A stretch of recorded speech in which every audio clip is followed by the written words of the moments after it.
नमस्कार दोस्तों, ये video editorial compilation for mains का पार्ट है। आप प्लेलिस्ट में जाके एडिटोरियल की वीडियोस पेपर वाइज और टॉपिक वाइज देख सकते हो। और अगर आप दिसंबर 2019 के बाद की वीडियोस को देखना चाहते हो तो वीडियो के नीचे मौजूद ज्वाइन बटन की सहायता से आप मेंबरशिप को ज्वाइन कर सकते हो। चलिए डिस्कशन स्टार्ट करते हैं। आप जीएस पेपर 2 के इस टॉपिक से आर्टिकल को रिलेट कर सकते हो।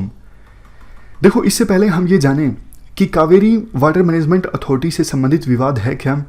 आप ये जान लीजिए कि कावेरी रिवर को लेकर किस प्रकार का विवाद है तमिलनाडु और कर्नाटक के बीच। वैसे इस विवाद में केरल और पुडुचेरी भी पार्टीज हैं, तो इस पूरे विवाद को आप जान लीजिए। 2018 में जब एक वर्डिक्ट आया था सुप्रीम कोर्ट का, तब हमने ये इशू काफ़ी ज़्यादा डिटेल से डिस्कस किया था। आप वहीं से इस इशू को एक बार रिवाइज कीजिए।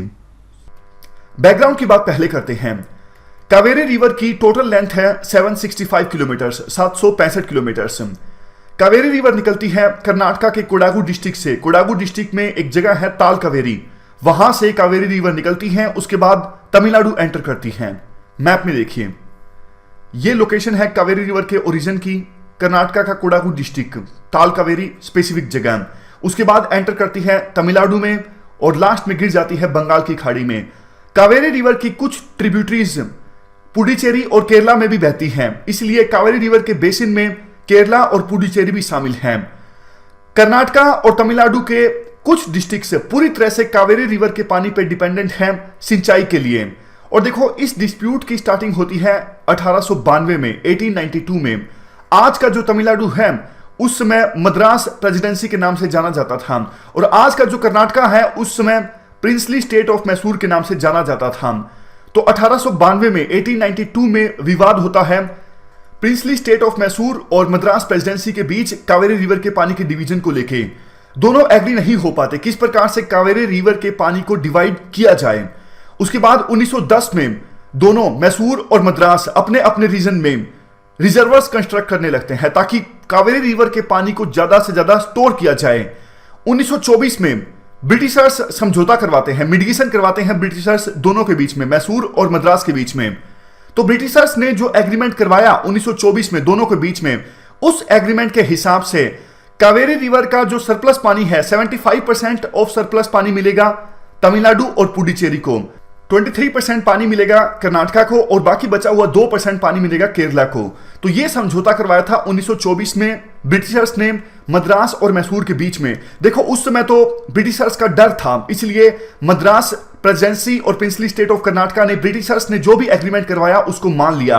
हालांकि उस समय ऑब्जेक्शंस रेज किए गए थे मद्रास प्रेसिडेंसी के द्वारा, और बोला गया था ब्रिटिशर्स को कि देखो, मैसूर अपने यहां कृष्णा राजा सागर डैम का निर्माण कर रहा है, और अगर इस केआरएस डैम का निर्माण कर लिया जाता है तो मद्रास प्रेसिडेंसी को कम पानी मिलेगा कावेरी रिवर का। लेकिन ब्रिटिशर्स ने यह कहा मद्रास प्रेसिडेंसी को कि आप भी अपने यहां मैटूर डैम का निर्माण कर लीजिए कावेरी रिवर पे।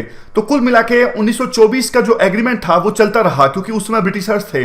लेकिन जैसे ही देश आजाद हुआ, 1956 में रीऑर्गेनाइजेशन ऑफ स्टेट्स एक्ट 1956 आया, और 1956 में ही inter state river dispute act 1956 भी आया। देखो, आजादी के बाद पहले जो मद्रास प्रेसिडेंसी था वो तमिलनाडु बन चुका था, और प्रिंसली स्टेट ऑफ मैसूर था वो कर्नाटका बन चुका था। अब डेमोक्रेसी आ चुकी थी, अब हम आजाद थे। तो पॉलिटिशियंस ने वोट हासिल करने के लिए कावेरी रिवर के पानी के डिवीजन को लेकर राजनीति स्टार्ट की। कोई भी पार्टी बोलती हम आपको कावेरी रिवर का पानी लेके देंगे, तमिलनाडु में भी ये बात बोली जाती, कर्नाटका में भी ये बात बोली जाती। तो सिचुएशन जो थी वो कॉम्प्लेक्स होना स्टार्ट हो गई, विवाद गहराना स्टार्ट हो गया तमिलनाडु और कर्नाटका के बीच कावेरी रिवर के पानी के डिवीजन को लेके। इसी बीच 1974 आ गया, 50 साल पूरे हो गए 1924 को। तो कर्नाटका ने बोला तमिलनाडु को कि देखो, 1924 में जो एग्रीमेंट किया गया था वो 50 सालों के लिए किया गया था, अब 50 साल पूरे हो चुके हैं, इसलिए जो भी एग्रीमेंट में डिसाइड हुआ था उस एग्रीमेंट को अब हम नहीं मानेंगे। तो इसलिए कर्नाटका ने कावेरी रिवर की जो ट्रिब्यूटरीज हैं, जैसे कि हेमवती, हरंगी, काबिनी, इन सब पे डैम बनाना स्टार्ट कर दिया। कर्नाटका का यह तर्क था कि 1924 में ब्रिटिशर्स ने जो एग्रीमेंट करवाया था वो अभी हमें मंजूर नहीं है। उस एग्रीमेंट के हिसाब से कर्नाटका को पानी मिल रहा था 23% और तमिलनाडु को मिल रहा था 75%, जबकि कर्नाटका यह चाहता था 1974 के बाद कि अभी हमें पानी चाहिए 47%। 47% आप ले लीजिए, 47% हमें दे दीजिए, बाकी बचा हुआ 6% हम दे देते हैं पुडुचेरी और केरला को। लेकिन तमिलनाडु के कुछ डिस्ट्रिक्ट्स 1974 तक पूरी तरह से डिपेंडेंट हो चुके थे कावेरी रिवर के पानी पे। अगर थोड़ा भी तमिलनाडु के पानी के शेयर को कम किया जाता तो वहां पे ड्रोट आ जाता और तमिलनाडु के कुछ जिलों में किसानों को पानी उपलब्ध नहीं हो पाता इरिगेशन के लिए। इसीलिए तमिलनाडु ने विरोध करना स्टार्ट कर दिया। तमिलनाडु गया सुप्रीम कोर्ट में और कहा कि देखो हम लोअर रिपेरियन स्टेट हैं, 1924 में जो एग्रीमेंट हुआ था वो बिल्कुल सही है और कर्नाटका को उसी एग्रीमेंट को फॉलो करना चाहिए और हमें जितना पानी कहा गया था 1924 के एग्रीमेंट में वो उतना पानी मिलना चाहिए। 1986 यानी 1986 में ये केस गया था सुप्रीम कोर्ट में, जो कि फाइल किया गया था तमिलनाडु के फार्मर्स एसोसिएशन के द्वारा। तो 1990 में 1990 में सुप्रीम कोर्ट के द्वारा आदेश दिया जाता है दोनों स्टेट्स को, तमिलनाडु को और कर्नाटका को, कि आप जो भी विवाद है कावेरी रिवर के पानी के डिवीजन को लेके बातचीत की सहायता से इस विवाद को सुलझा लीजिए, डायलॉग से इस पूरे डिस्प्यूट को सुलझा लीजिए। लेकिन कोई भी सॉल्यूशन नहीं निकल पाता। उसके बाद सुप्रीम कोर्ट के द्वारा आदेश दिया जाता है सेंट्रल गवर्नमेंट को कि आप inter state river dispute act 1956 के अंतर्गत एक ट्रिब्यूनल का निर्माण कीजिए ताकि कावेरी रिवर के पानी के डिवीजन को लेकर जो भी विवाद है ये सुलझाया जा सके उस ट्रिब्यूनल के द्वारा, जो स्पेशल गठित किया जाएगा इस विवाद को सुलझाने के लिए। तो सुप्रीम कोर्ट के आदेश के बाद सेंट्रल गवर्नमेंट ने कावेरी वाटर डिस्प्यूट ट्रिब्यूनल का निर्माण कर दिया। कावेरी वाटर डिस्प्यूट ट्रिब्यूनल ने डेटा खंगाला 1980 और 1990 का। 80 और 90 में कितना पानी आया है कर्नाटका से तमिलनाडु में, तो इस डेटा के आधार पर कावेरी वाटर डिस्प्यूट ट्रिब्यूनल ने अपना एक इंटरिम ऑर्डर दिया। मतलब उन्होंने ये कहा कि देखो पूरे केस का फैसला करने में समय लगेगा, 10-15 साल लग जाएंगे जब तक फैसला आएगा इस पूरे डिस्प्यूट पे, लेकिन 10-15 सालों के लिए एक इंटरिम यानी टेम्परेरी व्यवस्था हम आपको करके दे रहे हैं, ये कहा कावेरी वाटर डिस्प्यूट ट्रिब्यूनल ने। इस टेम्परेरी व्यवस्था के अनुसार कर्नाटका तमिलनाडु को हर एक साल 205 टीएमसी फीट पानी देगा। यहां पे देखिए टीएमसी फीट पानी को मेजर करने की एक यूनिट है, इसका मतलब है 1000 मिलियन क्यूबिक फीट। तो देखो कावेरी रिवर डिस्प्यूट ट्रिब्यूनल के इस डिसीजन के बाद, इस इंटरिम ऑर्डर के बाद, इस टेम्परेरी व्यवस्था के बाद राइट स्टार्ट हो गए कर्नाटका और तमिलनाडु में। काफी वायलेंस हुआ, काफी प्रोटेस्ट हुआ। कर्नाटका गया सुप्रीम कोर्ट में और कहा कि ट्रिब्यूनल का जो ये ऑर्डर आया है वो गलत है। एक ऑर्डिनेंस भी पास किया गया कर्नाटका के द्वारा कावेरी वाटर डिस्प्यूट ट्रिब्यूनल के फैसले को, इंटरिम ऑर्डर को नलीफाई करने के लिए, लेकिन सुप्रीम कोर्ट ने कर्नाटका के ऑर्डिनेंस को ही नलीफाई कर दिया और कहा कि कावेरी वाटर डिस्प्यूट ट्रिब्यूनल का जो भी इंटरिम आदेश है, जो भी टेम्परेरी व्यवस्था है, आप उसको फॉलो कीजिए। 1998 में कावेरी रिवर अथॉरिटी का निर्माण किया गया। कावेरी रिवर अथॉरिटी का निर्माण ट्रिब्यूनल के इंटरिम फैसले को इंप्लीमेंट करने के लिए किया गया। प्रधानमंत्री चेयरपर्सन थे कावेरी रिवर अथॉरिटी के और 4 राज्यों के मुख्यमंत्री भी मेंबर थे कावेरी रिवर अथॉरिटी के। इसी बीच समय बीत गया, 2007 आया। 2007 में फाइनल ऑर्डर आया कावेरी वाटर डिस्प्यूट ट्रिब्यूनल की तरफ से। टोटल पानी था कावेरी का 740 टीएमसी फीट और इस पानी को इस प्रकार से डिवाइड किया गया, 419 टीएमसी फीट, 270, 30, 7 इन 3 स्टेट्स और यूटीज को इस प्रकार से कावेरी रिवर का पानी दिया गया कावेरी वाटर डिस्प्यूट ट्रिब्यूनल के द्वारा 2007 में जो फाइनल वर्डिक्ट आया। कावेरी वाटर डिस्प्यूट ट्रिब्यूनल ने यह भी कहा अपने 2007 के वर्डिक्ट में कि कर्नाटका हर एक महीने 192 टीएमसी फीट पानी देगा तमिलनाडु को, मतलब इससे कम पानी नहीं जाना चाहिए। और अगर कोई डिस्ट्रेस ईयर है, अगर सूखा आया है या फिर बारिश बहुत ज्यादा कम हुई है, कावेरी रिवर में पानी है ही कम, तो चारों स्टेट्स का या फिर यूटी का जो प्रपोर्शन एलोकेशन है वो कम हो जाएगा उसी हिसाब से। और देखो इसी पॉइंट पे सबसे ज्यादा विवाद था। ये पॉइंट काफी ओपन है। कौन डिसाइड करेगा कि स्कैंट रेनफॉल यानी कम बारिश हुई है या नहीं? कौन डिसाइड करेगा सूखा आया है या नहीं? कौन डिसाइड करेगा डिस्ट्रेस ईयर है या नहीं? कौन डिसाइड करेगा कितना कम प्रोपोर्शन में एलोकेशन होगा चारों स्टेट्स या फिर यूटीज को? तो बहुत ज्यादा विवाद था इस पॉइंट पे। सबकी अपनी अपनी डेफिनेशन थी। कर्नाटका की अलग डेफिनेशन स्कैंट रेनफॉल की और तमिलनाडु की अलग डेफिनेशन। तो इस पॉइंट को लेके तमिलनाडु सुप्रीम कोर्ट में गया और बोला कि आप कावेरी मैनेजमेंट बोर्ड का निर्माण कर दीजिए जो डिसाइड करेगा स्कैंट रेनफॉल है क्या, डिस्ट्रेस ईयर है क्या, और डिस्ट्रेस ईयर की सिचुएशन में कौन से स्टेट को कितना पानी मिलेगा। यानी आप एक कावेरी मैनेजमेंट बोर्ड का निर्माण कर दीजिए Kaveri water dispute tribunal award को इंप्लीमेंट करने के लिए। और कर्नाटका के द्वारा भी अपील फाइल की गई थी 2007 के इस Kaveri water dispute tribunal award के खिलाफ सुप्रीम कोर्ट में। तो इन सभी अपील्स का फैसला करते हुए सुप्रीम कोर्ट ने कल अपना फाइनल वर्डिक्ट दिया।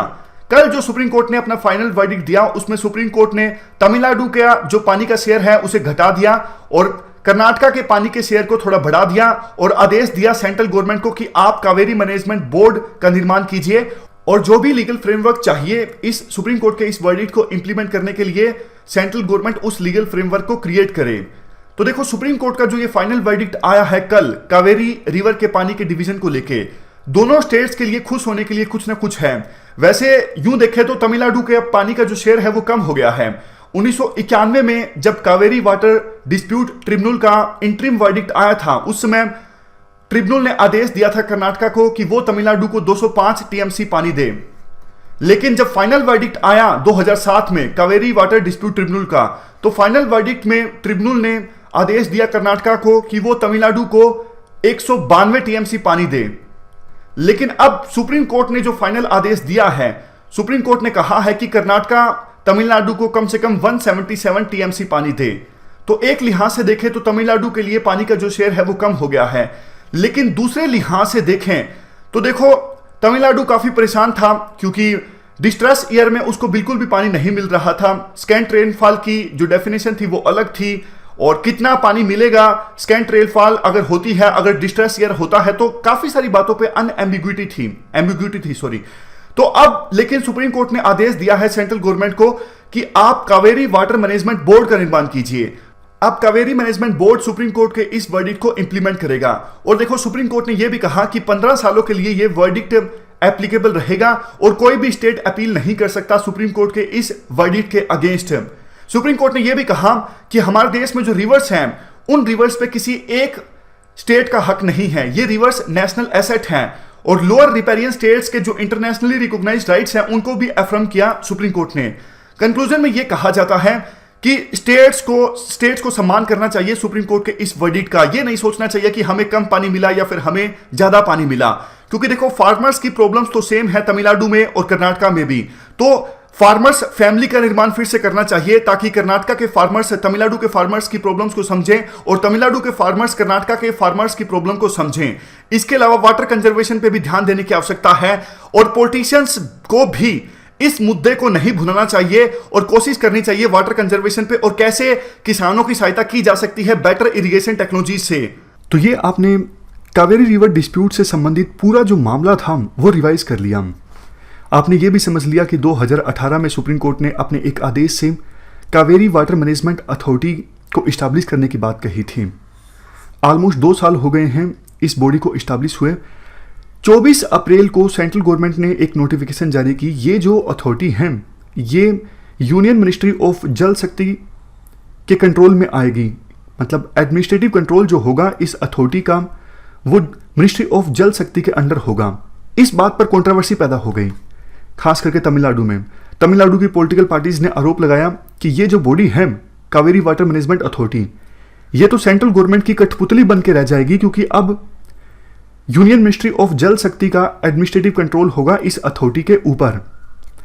आर्टिकल में कहा जाता है देखो हमेशा से ऐसा ही होता आया है, ये कोई नई चीज नहीं है। पॉलिटिकल पार्टीज जानबूझ के कंट्रोवर्सी क्रिएट कर रही हैं। इससे पहले कावेरी रिवर अथॉरिटी हुआ करती थी, उसके चेयरमैन प्रधानमंत्री हुआ करते थे, member Kaveri river basin states के चीफ मिनिस्टर हुआ करते थे। ये अथॉरिटी भी union ministry of water resources के एडमिनिस्ट्रेटिव कंट्रोल में आती थी। इसके अलावा अभी तक भी जब से ये अथॉरिटी इस्टेब्लिश हुई है काम ये पहले वाटर रिसोर्सेज मिनिस्ट्री के अंतर्गत कर रही थी, लेकिन बाद में इस मिनिस्ट्री को एक और मिनिस्ट्री के साथ मिला के बना दी गई जल शक्ति मिनिस्ट्री। तो इस मिनिस्ट्री के अंदर ही काम कर रही थी, सिर्फ नोटिफिकेशन नहीं जारी की गई थी सेंट्रल गवर्नमेंट के द्वारा और उस कमी को पूरा करते हुए 24 अप्रैल को सिर्फ नोटिफिकेशन जारी की गई है। मतलब नया कुछ भी नहीं हुआ है, जो हमेशा से होता आया है वही अभी भी होगा। इवन आप और एग्जांपल देख लीजिए, 8 इंटर स्टेट रिवर वाटर जो बोर्ड्स हैं वो भी जल शक्ति मिनिस्ट्री के अंडर काम करते हैं। जैसे कृष्णा रिवर से संबंधित इंटर स्टेट रिवर बोर्ड है या फिर गोदावरी वाटर मैनेजमेंट बोर्ड है, ये सब काम करते हैं यूनियन जल शक्ति मिनिस्ट्री के अंतर्गत। तो इसलिए जो पॉलिटिकल पार्टीज के द्वारा कंट्रोवर्सी पैदा की जा रही है कि नहीं इसे यूनियन जल शक्ति मिनिस्ट्री के अंदर नहीं आना चाहिए, ये तो व्यर्थ है, मतलब ये नहीं उनको करना चाहिए था। अगर उनको आवाज उठानी चाहिए तो एक चीज पे उठानी चाहिए कि 2 साल हो गए इस बॉडी को इस्टेब्लिश हुए, अभी तक इस बॉडी का परमानेंट चेयरमैन भी नहीं है। साउथ वेस्ट मानसून अभी आएगा, पानी की कमी होगी, कर्नाटक और तमिलनाडु फिर से लड़ेंगे पानी के लिए, और ऐसी सिचुएशन में इस अथॉरिटी का रोल काफी ज्यादा बढ़ जाता है। लेकिन बात यही है, ये अथॉरिटी अभी भी इफेक्टिव रूप से फंक्शन नहीं कर रही है, परमानेंट चेयरमैन भी नहीं है इस अथॉरिटी के पास।